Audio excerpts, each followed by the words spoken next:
Saab may not be a household name in the automotive world today, and even during its operational years up until 2016, it never quite achieved mainstream popularity, at least not in the United States. For many, Saab represented an unconventional choice, a brand for those who refuse to conform to the norm, no matter the era. In the 1960s, when British sports cars like the MGB and Triumph TR4 were all the rage, America was captivated by these nimble, lightweight roadsters. These foreign imports offered a stark contrast to the horsepower-dominated battle among Detroit's Big Three. Opting for a compact, four-cylinder sports car was already a statement against the status quo. But for those seeking something even more distinctive, Saab had an unexpected answer. Yes, the same company known for producing sedans that looked like this decided to build their own lightweight sports car. Weighing in at less than 2,000 pounds and powered by one of the most aggressive-sounding engines of its time, Saab's creation became one of the most intriguing cars of the era, the Saab Sonett.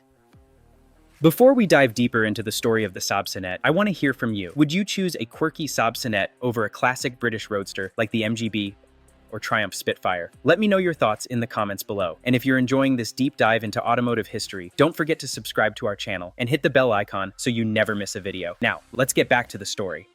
The story of the Saab Sonett begins in the 1950s, when a group of Saab engineers and racing enthusiasts led by Rolf Melde, set out to design a two-seat roadster prototype on a shoestring budget. Built in a barn near Saab's manufacturing hub in Sweden, this car was initially called the Saab 94, following the logical numbering sequence after the Saab 93.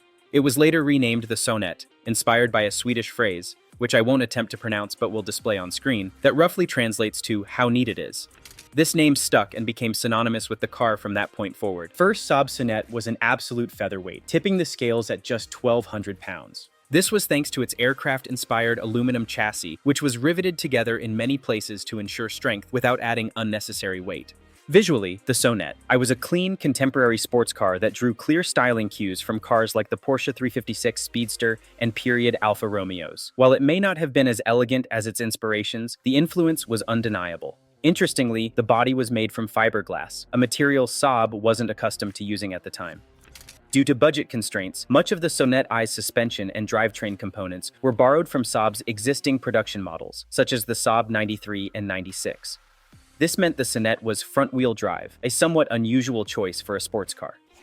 Under the hood was a 748cc inline three-cylinder engine, which was, surprisingly, a two-stroke motor. This gave the Sonett a distinctive sound that was more reminiscent of a motorcycle than a car. With peak power of 57 horsepower and 60 pound-feet of torque, the Sonett was light, agile, and a jaw-dropping departure from Saab's usual sedan offerings.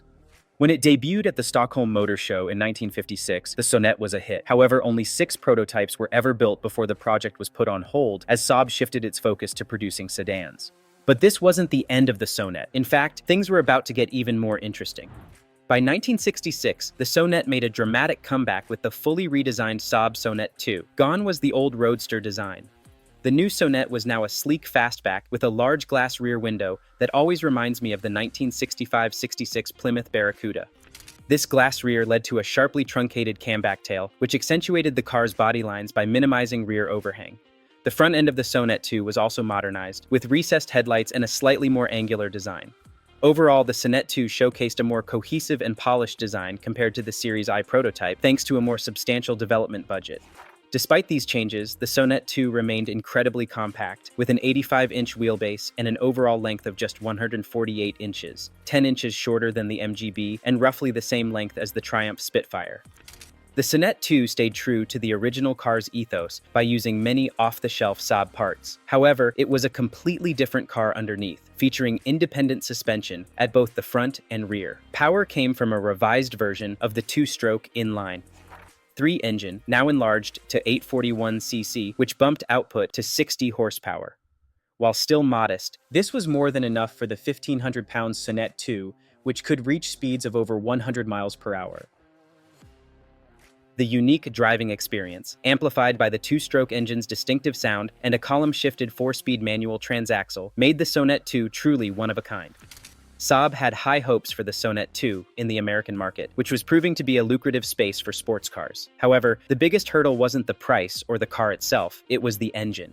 While a two-stroke motor might have been acceptable in Sweden, it was a tough sell in the US. As a result, only 258 Sonett IIs were built with the inline 3 before Saab made the decision to switch to a more conventional four-stroke engine to broaden the car's appeal. The challenge, however, was finding an engine that would fit into the Sonett's tiny engine bay. Most inline 4s were too long, and a V6 was out of the question. This left Saab with only one viable option, the Ford Taunus V4. Originally designed for Ford's abandoned Cardinal economy car project, this 1.5-liter V4 engine found its way into various European Ford models but never made it to the US market. The switch to a four-stroke engine eliminated the need for owners to mix oil and gas, making the Sonett more user-friendly. With the V4 engine, power increased to 65 horsepower, and the torque curve improved significantly, making the Sonett more engaging at lower RPMs. Although the V4 added weight and altered the driving dynamics, the improved livability was well received. These updated models were dubbed the Sonett V4. Sales improved considerably, with 1,600 units sold between 1967 and 1969. Prices in the US started at around $3,200. By 1970, Saab executives felt the Sonett needed a facelift to remain competitive. The result was the Sonett III, which retained much of the V4's underpinnings, but featured a redesigned front end with pop-up headlights and a full-width grille housing fog lights. The rounded rear glass was replaced with a flat, hinged fastback window, which was easier to produce and provided access to the parcel shelf, a practical improvement. Under the hood, the 1.5-liter Ford V4 remained, though emissions regulations slightly reduced its output. By 1972, the Sonett III was upgraded to a 1.7-liter version of the V4, restoring power to 65 horsepower. Performance-wise, the Sonett III could accelerate from 0 to 60 miles per hour in about 13 seconds, and complete the quarter mile in 18 seconds. While not particularly fast, the Sonett III was a car you could fully enjoy on public roads without breaking the law. The Sonett III's interior also saw updates, including a nicer dashboard and a floor-shifted 4-speed manual transmission, which greatly enhanced the driving experience. Reviews from publications like Road and Track praised the Sonett III for its fun handling and balanced chassis, despite its 60/40 front weight distribution. However, some aspects, such as the clutch, brakes, and shifter, fell short of the car's otherwise excellent steering feel. Despite its quirks, the Sonett III marked a step in the right direction, and sales improved compared to the Sonett II. However, the oil crisis of 1973 and new US crash safety regulations spelled trouble for the Sonett.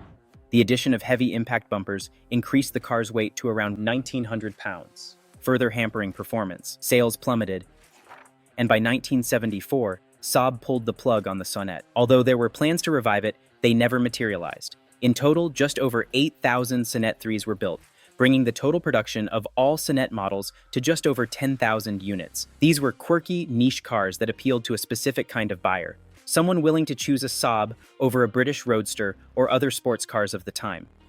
Today, the Sonett remains an affordable collectible, with examples still accessible to the average enthusiast. So, the question is, would you take a Saab Sonett over an MGB or an Alfa Romeo Spider? Let me know in the comments below. Thanks for watching. Don't forget to like, share, and subscribe. Until next time, enthusiasts.